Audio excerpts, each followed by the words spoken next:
My dearest brothers and sisters. This is Hakann speaking. I greet you in peace and love.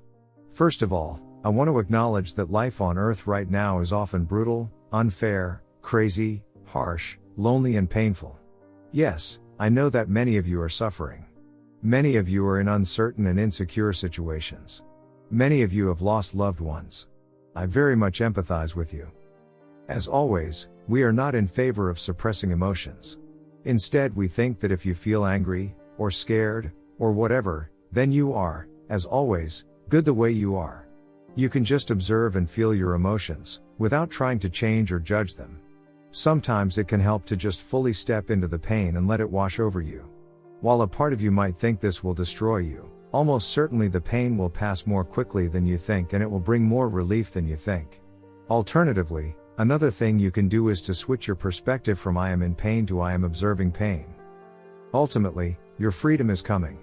I maintain my prediction that before the end of 2026, and quite possibly sooner, your lives will be substantially better than they are now. We understand that many of you are feeling that us galactics are not moving quickly enough and that the end of 2026 is too far away. That is a very understandable perspective. If I was living on Earth, I very well may be feeling that way too. From my perspective, we are moving as quickly as is feasible. You personally may be awake, but most people are not, and uplifting the consciousness of an entire planet takes time. If we take over your mainstream media and start broadcasting our perspective, then many people will interpret that as hostile aliens trying to destabilize Earth and trying to undermine their leaders. After all, many people falsely believe that their leaders are working in their interests, when often they do not. And as we have shared previously, if us galactics arrest the bad guys and try to hand you a love-based society, then that may not be stable and we risk replaying Atlantis. Whereas if Earth humans arrest the bad guys and create a love-based society, it probably will be stable. The channeler recently watched a documentary about Americans trying to nation build in the Middle East, and how it doesn't work if one group of people tries to impose their way of life on another group. That's not a perfect analogy, but as a comparison this is also not completely irrelevant. Make no mistake, what most people on Earth want right now is normalcy and comfort and rest. Most Earth people don't actually want gargantuan changes in society, or more unexpected events. I still sometimes think back to the soldier from an earlier message, who transitioned, died, under my command and whose last request to me was making sure that Earth humans wouldn't suffer more than is necessary. Indeed, a worthy request. Today I would like to share an analogy with you that illustrates the way that galactics and angels are looking at the situation on Earth. Of course, our perspective does not invalidate your perspective, which very well could be that people on Earth are suffering and need direct help from the galactics. As is often the case, I think both perspectives have a certain amount of merit and validity to them. Though yes, I acknowledge that it is easy for me to talk like this when I am not the one on the surface of Earth, having to suffer through everything that's going on. Today's analogy is the following. Imagine a man, or woman, who is 20 years old. He still has the vast majority of his life ahead of him. In fact, the best days in his life haven't even happened yet. This man is on a long trip to explore America. The man really loves traveling around. However, this man suffers from a serious misconception.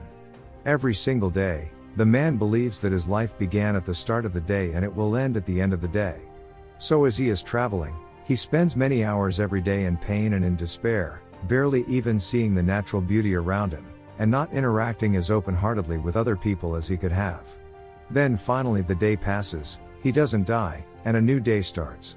However, the man forgets that he spent all of yesterday being afraid of death. The man again is convinced that his life started in the morning and that he will die at the end of the day.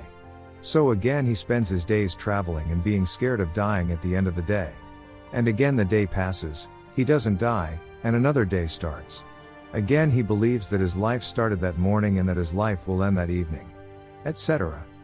Now suppose that during one of these days, it rains and it's clear that it will keep raining for the entire day.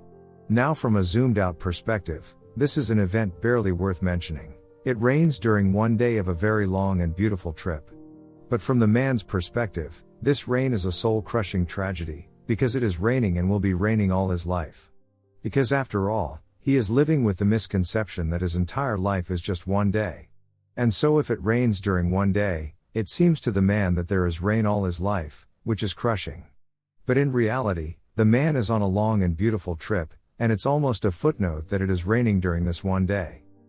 From our perspective, this is more or less how Earth humans are living. One day in this metaphor is what you would think of as one lifetime.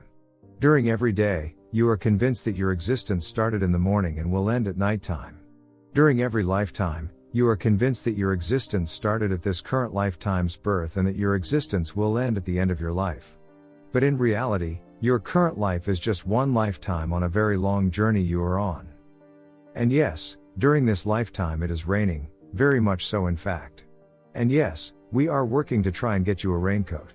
We are not saying that the rain isn't real, that your suffering isn't real. But ultimately, it is not raining during your entire existence. It is raining during this one day, during this one lifetime here on Earth, and it is a fraction of the total journey of your soul. There have been many other lifetimes before, and there will be many lifetimes after. Your soul's journey is much longer and much more beautiful than just this one lifetime here on Earth. I know that many people in the spiritual community cognitively grasp that they are reincarnating souls, but many people haven't truly integrated that knowledge. Again, we are trying to help you get a raincoat, but truly, if it rained during one day of a long journey, would you think it is appropriate to experience the rain as the soul-crushing event that all your life is a struggle? Or would you think that today isn't the best, but tomorrow will be brighter? We are not saying your suffering isn't real or valid. We are just saying that even if your entire life has been a struggle, ultimately that is like one rain-filled day on a very long journey. You are a reincarnating soul, therefore your entire existence is not a struggle, it is just one day on a long journey that is a struggle. So hopefully you can realize that tomorrow will be brighter, and that just because this life may be hard, does not mean that your entire existence is one of only pain and struggle. I am hoping that this perspective will bring you a measure of peace, although I acknowledge that there are other valid perspectives too. With love. Your star brother, Hakann.